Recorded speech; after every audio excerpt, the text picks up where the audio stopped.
Fala galera, tudo bem com vocês? E aí, como é que vocês estão? Vamos lá continuar nossa leitura bíblica em um ano. Estamos na semana de número 26, quinto dia. Semana 26, quinto dia. Hoje a gente vai ler 1 Crônicas 21 e 22 e também Colossenses capítulo 2.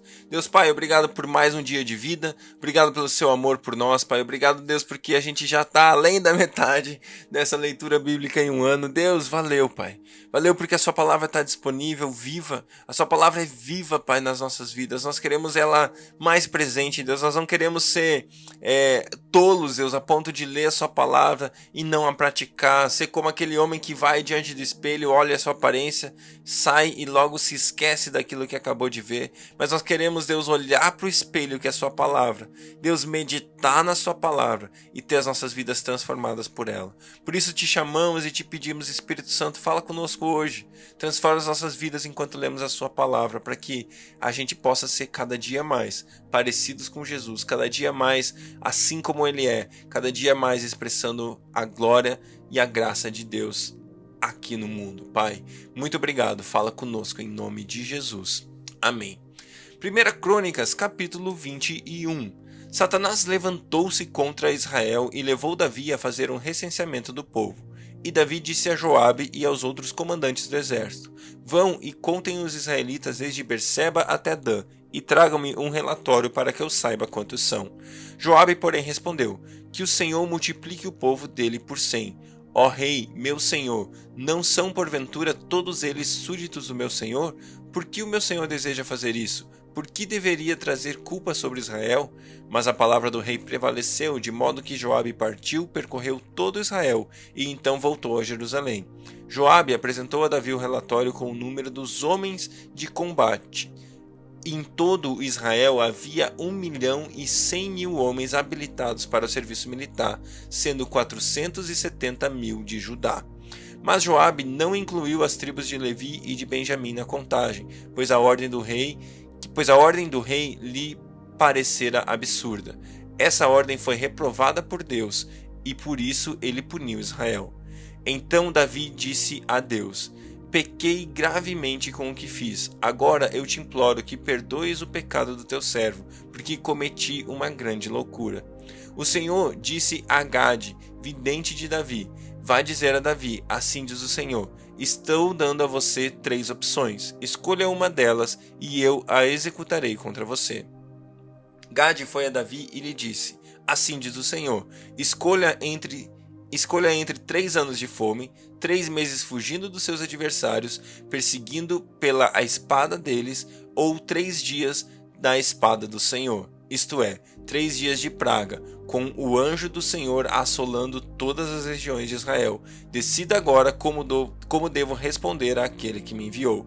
Davi respondeu: É grande a minha angústia, prefiro cair nas mãos do Senhor, pois é grande a sua misericórdia a cair nas mãos dos homens. O Senhor enviou assim uma praga sobre Israel, e 70.000 homens de Israel morreram. E Deus enviou um anjo para destruir Jerusalém. Mas quando o anjo ia fazê-lo, o Senhor olhou e arrependeu-se de fazer uma catástrofe e disse ao anjo destruidor: Pare, já basta. Naquele momento, o anjo do Senhor estava perto da eira de Araúna, o Jebuseu. Davi olhou para cima e viu o anjo do Senhor entre o céu e a terra, com uma espada na mão, erguida sobre Jerusalém. Então Davi e as autoridades de Israel, vestidas de luto, prostraram-se com o rosto em terra. Davi disse a Deus: Não fui eu que ordenei contar o povo? Fui eu que pequei e fiz o mal. Estes não passam de ovelhas. O que eles fizeram? Ó Senhor meu Deus, que o teu castigo caia sobre mim e sobre a minha família, mas não sobre o teu povo. Depois disso, o anjo do Senhor mandou Gade dizer a Davi que construísse um altar ao Senhor na eira de Araúna, o Jebuseu. Davi foi para lá em obediência à palavra que Gade havia falado em nome do Senhor. Araúna estava debulhando trigo. Virando-se, viu o anjo e ele e seus 4 filhos que estavam com ele se esconderam. Nisso chegou Davi, e quando Araúna o viu, saiu da eira e prostrou-se diante de Davi com o rosto em terra. E Davi lhe pediu: Ceda-me o terreno da sua eira para eu construir um altar em honra ao Senhor, para que cesse a praga sobre o povo. venda-me o terreno pelo preço justo. Mas Araúna disse a Davi: considera o teu, que o meu rei e o Senhor faça dele o que desejar. Eu darei os bois para os holocaustos, o debulhador para servir de lenha e o trigo para a oferta de cereal. Tudo isso dou a ti. O rei Davi, porém, respondeu a Araúna: não, faço questão de pagar o preço justo. Não darei ao Senhor aquilo que pertence a você, nem oferecerei um holocausto que não me custe nada. Então Davi pagou a Araúna 7,2 kg de ouro pelo terreno. E Davi edificou ali um altar ao Senhor e ofereceu holocaustos e sacrifícios de comunhão. Davi invocou o Senhor, e o Senhor lhe respondeu com fogo que veio do céu sobre o altar de holocaustos. O Senhor ordenou ao anjo que pusesse a espada na bainha. Nessa ocasião, viu Davi que o Senhor lhe havia respondido na eira de Araúna, o Jebuseu, e passou a oferecer sacrifícios ali. Naquela época, o tabernáculo que Moisés fizera no deserto e o altar dos holocaustos estavam em Gibeon, mas Davi não podia consultar a Deus lá, pois tinha medo da espada do anjo do Senhor. 1 Crônicas 22. Então disse Davi: este é o lugar para o templo de Deus, o Senhor, e do altar de holocaustos para Israel. Davi deu ordens para que se reunissem os estrangeiros que viviam em Israel, e dentre eles designou cortadores de pedra para prepararem pedras lavradas para a construção do templo de Deus.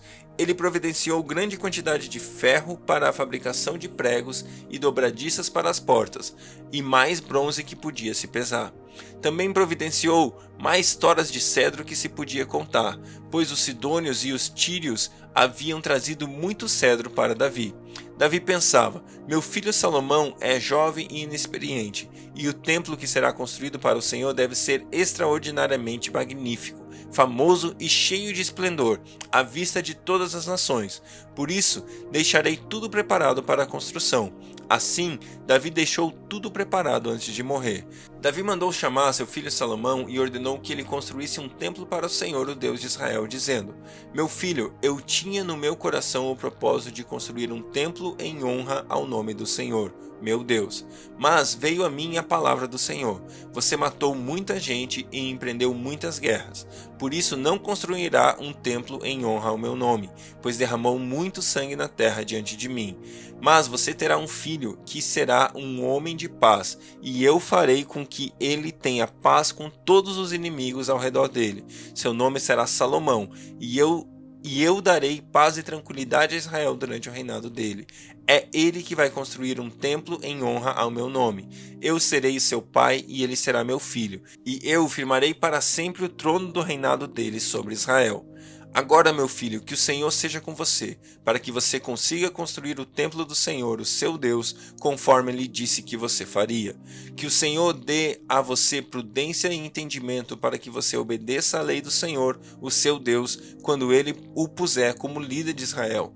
E você prosperará se for cuidadoso em obedecer aos decretos e às leis que o Senhor deu a Israel por meio de Moisés. Seja forte e corajoso, não tenha medo nem desanime.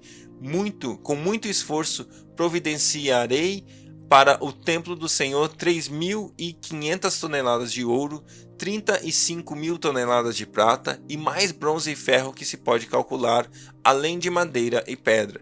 E você ainda poderá aumentar a quantidade desses materiais.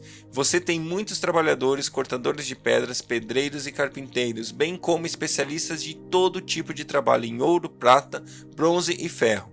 Agora comece o trabalho, que o Senhor esteja com você. Então Davi ordenou a todos os líderes de Israel que ajudassem seu filho Salomão. Disse a ele: certamente o Senhor, o seu Deus, está com vocês e concedeu a vocês paz, pois ele entregou os habitantes dessa terra nas minhas mãos e ela foi submetida ao Senhor e ao seu povo. Agora consagrem o coração e a alma para buscarem o Senhor, o seu Deus. Comecem a construir o santuário de Deus, o Senhor, para que vocês possam trazer a arca da aliança do Senhor e seus utensílios sagrados, que pertencem a Deus, para dentro do templo, que será construído em honra ao nome do Senhor. Glória a Deus. Colossenses capítulo 2. Quero que vocês saibam quanto estou lutando por vocês, pelos que estão em Laodiceia e por todos que ainda não me conhecem pessoalmente. Esforço-me para que eles sejam fortalecidos em seu coração, estejam unidos em amor e alcancem toda a riqueza do pleno conhecimento, a fim de conhecerem plenamente o mistério de Deus, a saber, Cristo.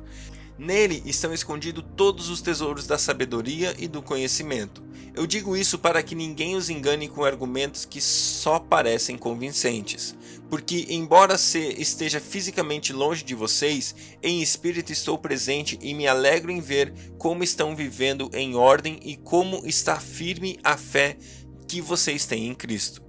Portanto, assim como vocês receberam Cristo Jesus, o Senhor, continuem a viver nele, enraizados e edificados nele, firmados na fé, como foram ensinados, transbordando de gratidão.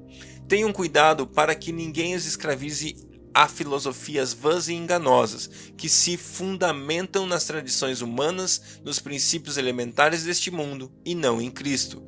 Pois em Cristo habita corporalmente toda a plenitude da divindade, e por estarem nele, que é o cabeça de todo o poder e autoridade, vocês recebem a plenitude.